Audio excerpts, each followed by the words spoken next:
চাপা বনে অলি শনে আজ লোকচুরি কচুরি। হেই এভরিওয়ান, আজকে আমি একটা জাপানিজ শপ আর্ট করব। তো দেখা যাক কেমন হয়। প্রথমেই ভিডিওর শুরুতেই আমি সেটা দেখিয়ে দিয়েছি এক ঝলক। তো পুরো ভিডিওতে আমি পুরোটা কিভাবে আর্ট করেছি আর কিভাবে এর উপরে কালার্স করেছি সেগুলো দেখাবো।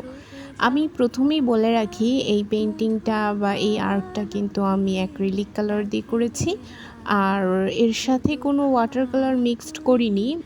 তবে পেন আর আমি এর সাথে পেন্সিলের একটু সাহায্য নিয়েছি, কেননা প্রথমে স্কেচ করতে হয়েছে, তারপরে এটাকে আমার কালার করতে হয়েছে। তো সেই হিসেবে আমি একটু পেন আর পেন্সিল ইউজ করেছি। তো প্রথমেই এর বেসিক কালারটা আমি করে ফেলেছি।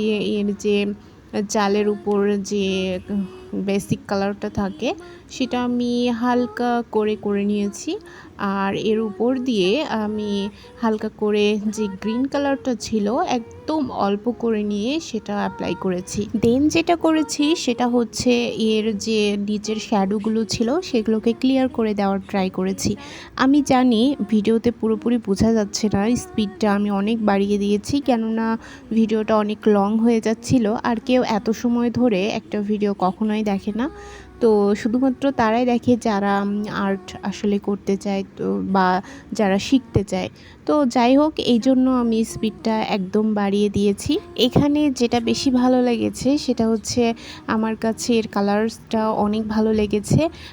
বেসিকলি আমার অ্যাক্রিলিক কালার দিয়ে করা পেন্টিংগুলোতে এরকম কালার আসে না, একটু ডিপ হয়ে যায় আর কি সবসময়, কিন্তু এটাতে আমি একটু হালকা করার ট্রাই করেছিলাম।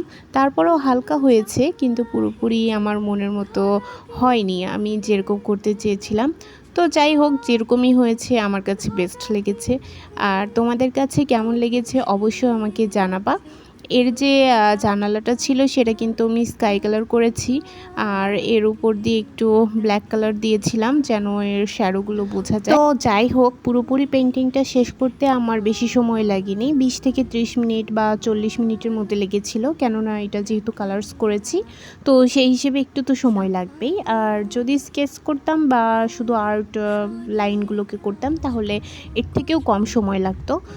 তো যাই হোক, দেখা যাক কেমন হয় ফাইনাল আর্টটা। আমার কাছে তো দারুণ লেগেছে, তোমাদের কাছে কেমন লেগেছে অবশ্যই আমাকে কমেন্টের মাধ্যমে জানাবা। আর আমার ভিডিওগুলো ভালো লাগলে একটু লাইক কমেন্ট করে দিও, শেয়ারও করে দিও। ঠিক আছে, আজকে এই পর্যন্তই। সবাই ভালো থাকো, আল্লাহ হাফেজ।